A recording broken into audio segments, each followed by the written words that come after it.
Allez, ramasser d'actualité financement de l'Union européenne. Aïe, aïe, aïe, sujet polémique. Pour la lutte contre l'immigration, le Sénégal a bel et bien reçu des fonds. La coalition Union Lank persiste et signe et annonce des documents qui seront remis à la société civile pour que nul n'en ignore. Mohamed Diop, tu nous manques. Parce que quand on parle de nul n'en ignore,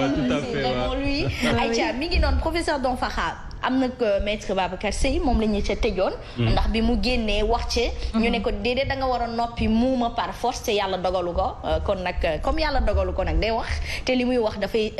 yee askan wi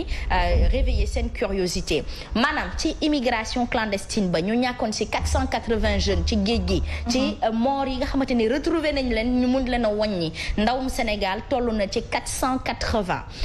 fonds bi Union européenne dafa dajale woon ab koppar boo xamante ni da ko jox Sénégal ngir xeex li nga xamante ni moom moo di immigration clandestine tey ji nag ñoom ba tey waxuñu encore problème de transparence on ne sait pas encore où se trouve cet argent comment ça a été utilisé ci yan conditions lañ ko utilisé alors là on nous parle de rapatriement de certains Sénégalais tantôt même certains d'entre eux ont pu se faire une image une situation professionnelle ci dëkk yooyu le ñu war leen jël ñoom ñëpp daal buub leen indiwaat leen fii te ba tey xamaguñu buñ fi ñëwee lan lañ leen di jox ngir ñu liggéey on ne sait pas et quand on va à eux pour justement qu'ils nous édifient sur certains cas ils sont réfractaires comme quoi on critique trop mais nous on constate trop peut-être mais ce qu'on constate et ce qu'on dit c'est ce qui est est-ce que wax bi su ma ne roube mooy lan. roube mooy. man li ma ci gis si nasaraan yi. ñu ngi roube. daal di fexe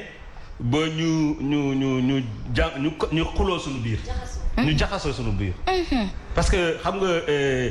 Boubacar Seye. que je salue au passage c'est vraiment quelqu'un qui est très bien xam naa ko tey je l'apprécie beaucoup. Boubacar Seye wax na dëgg. mais président Macky Sall tam wax na dëgg. xam nga lu xew. nasaraan yi léegi dañoo wóolutul gouvernement. léegi lu ñu def mooy suñu fekkee dañu war a dugal 1 milliard ci Sénégal duñ ko jaarale ci gouvernement. ci lan lañ koy jaarale maanaam gouvernement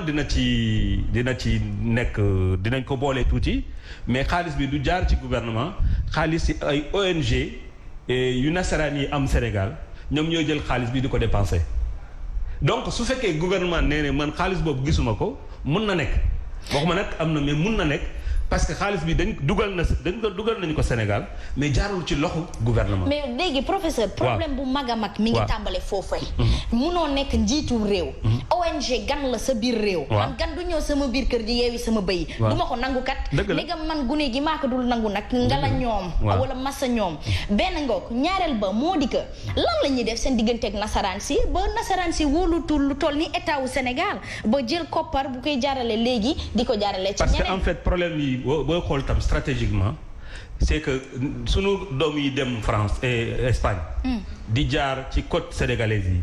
dañuy mer gouvernement Sénégal. dañ koy mere waaw pour ñoom gouvernement Sénégal lu mu war a def pour que xale yooyu bañ a jógee fii.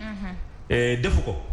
te man ma ngi je comprends aussi gouvernement du Sénégal. mais munoo am yeneen priorité ngay nekk fii di bëgg a wax ne booy ñu bañ a dem. donc instant bi mus naa waxtaan ak benn kilifa ci Union européenne.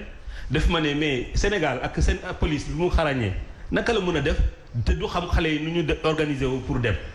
donc forcément ils sont complices donc ça veut dire que gouvernement Sénégal bu defee lu Union européenne bëgg mooy ne dina empêcher xale yi ñu jógee ci territoire bi. donc loolu mooy wax bi donc dañ ko mere parce que deful loolu te man sama bopp en tant que sénégalais mun ma mere sama gouvernement parce que nekkul fii pour toroxal ndaw réew yi. c'est-à-dire que mun na leen essayer di leen empêcher pour ñu dem mais du toroxal kenn. parce que da ngay bëgg a dem génn sa réew pour dem feneen. parce que benn loi interdire ko ñoom duñu ko def ñu bëgg nag suñu gouvernement yi def ko donc souvent suñ ko comprendrewul dafay mel ni souvent dañuy def xeex Union européenne ci seen place. léegi fu mu nekk dañuy def pression te li nga wax ni léegi mooy exemple la. ñu def pression ci affaire lekk ngeen 130 milliards lekku leen 130 milliards raxti dool ñëw di négocier ci affaire rapatriement. donc dañuy def pression ci gouvernement bi nga xam ne gouvernement bi day nekk dos au mur. après léegi ñu koy imposer. ku war a bañ lool. mais gouvernement war na ko mën a bàyyi mais ñun tam en tant que askan. ONG yi war nañu mën a bañ ne parti politique yi war nañu mën a bañ ne ñu leen utiliser pour ñu xeex suñu gouvernement. léegi nag professeur loolu mu nekk ponk bu am solo ndaxte nit bu la utiliser pour xeex gouvernement da nga ko war a bañ. ca kaw nag nga booloo doon benn say boobu noonu mooy indiwaat mbirum rapatriement boobu li nga xamante ni il paraîtrait que dans certains de ces Sénégalais clandestins en Espagne il y a tant d'autres parmi eux qui ont pu se faire une image professionnelle maanaam am nañ ko liggéey am dëkkuwaay am li ni mel waaye seen kayit matagul léegi comme seen kayit matagul ñu boole leen peut-être sax demuñu ci kii gaal gu mujj gi yaa ngi dégg bi indi polémique boobu peut-être que yeggaguñu foofu jaarale ñu ko foofu professeur ñoom ñëpp la ñu war a buub indiwaat xam nga kon xaaj ak seen mi ngi am ci suñu biir ba pare moo tax nasaraan di si jël moo tax à chaque fois au début justement de mes intros je dis tout le temps qu'il faut que ñu booloo doon benn bu ñu bàyyi benn espace boo xamante ni seytaane xaj na fa seytaane nag borom xel la de borom xel bu ñaw la léegi nag il faut que ñu muus ñun itam xam na ni kii kat mën nañ lëkkaloog moom am collaboration ak moom waaye bokkul ci ñun te ñun ñoo war a gën a lante ci suñu biir du dëgg asma xale bu ñu fi rapatrier xale boo fi rapatrier indi ko te wutaloo ko solution day demaat bu amaatee occasion day demaat parce que da nga naan da nga ko rapatrier wutaloo ko solution ba pare aide boobu ñuy wax jàppale wuñ leen bu ñu leen joxee 10 000 francs jox leen sandwich loolu lan la loolu mooy kon rey nga ko te deewagul loolu dëgg la koo xamante ne amoon na yaakaar dem tukki peut-être même bu fekkee jaar na yoon boo xamante ne waru fa woon jaar wala mu dem te amul papier nga delloo si waat ko ci réewam mooy gën nga ko yokk problème donc ba pare bu ñëwee ci société bi beneen vision boo xamante ne moom lañ koy xoolee kooku danaan tekkiwul dara kooku danaan damay tenté waat lu ma am jël donc nañu delloo si waat li nga xamante ne mooy jeunes yi moom la ñu moom pour jox leen ko comme sànq li nga wax noonu dafa am solo bu pays yi nga xamante ne moom pays européens yi bu ñu fa demee bu fekkente dañ faa dem pour jëlee fa dara la fekkee amuñu ko fa ñu ñibbisi waat loolu déception lay doon mais aussi bu fekkente ne ñun Sénégal ñun ñoo mën a accepter yenn yi ñu koy teg suñu ndaw yi nga xam ne ñoo nekk Europe te étranger yi ñu ngi ñëw di dugg si ci réew mi tamit loolu war nañ ko xoolaat ba pare nag ñëw fii nee naa leen maa ngi koy junju keroog nee leen italiens yi jamono ji ils sont en train de s'installer mais sur le BTP je ne sais pas si tu as pu faire un Bintaba parce que moi j'ai beaucoup d'amis qui sont mariés mixtement à des Italiens mais ñoom ñëpp BTP la ñuy def te ñoom ci lekk xaalis bu weex taal maanaam les constructions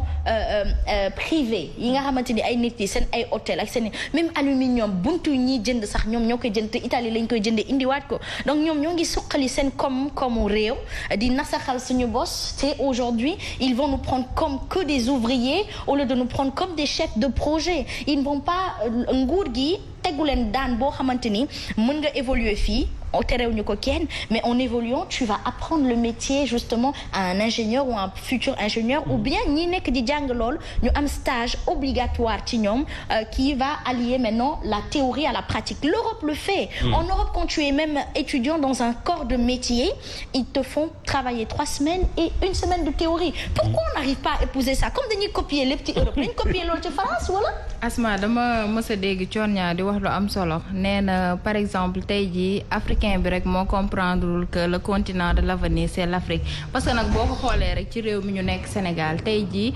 bëgguma leen sax xëy na tudd mais chinois yi ñeneen ak ñeneen ñëpp ñu ngi fi donc tey jii boo xoolee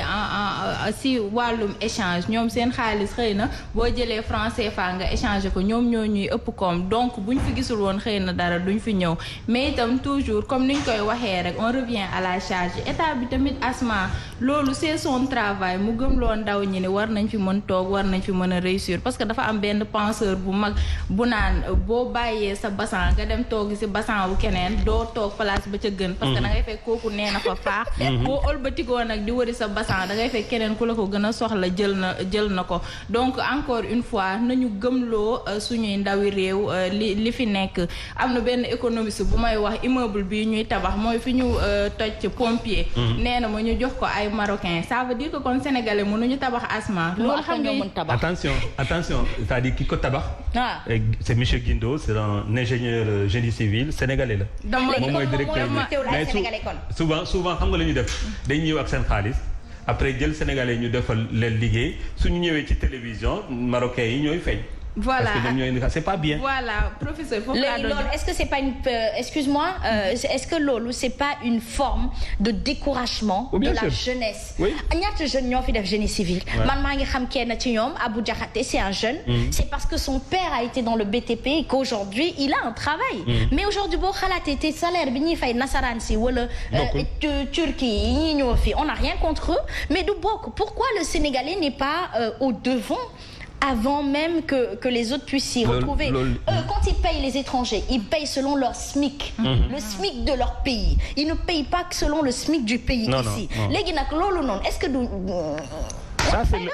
c'est la responsabilité de l'État. État moo war a def lu mu war a def pour loolu dañ. voilà Asma bëgg naa fa rebondir loolu du samay wax benn économiste bu ma doon waxtaanal moo ma ko doon wax pour ma dédouaner un peu. Asma li nga wax dëgg la parce que tamit dañuy jël ay chantier yu mag. ñu jël Binta ñu ne ko kaay di daaj fee marto di defal da ngay gis ñi nga xamante ne ñoom ñooy ŋànk projet yi. à chaque fois seen ay casque la ñuy yore yor seen ay gilet dañuy croiser les bras rek nga gis ñuy joxañ léegi ñi nga xamante ne ñoom ñooy def liggéey bi ci ëpp solo xëy na ay miettes lañ leen di fay bëri na ay entreprises yu ñu koy kaas au Sénégal duñ leen tudd pour bañ leen a joxoñ duut baaraam mais da ngay dégg ñu ne bu fekkee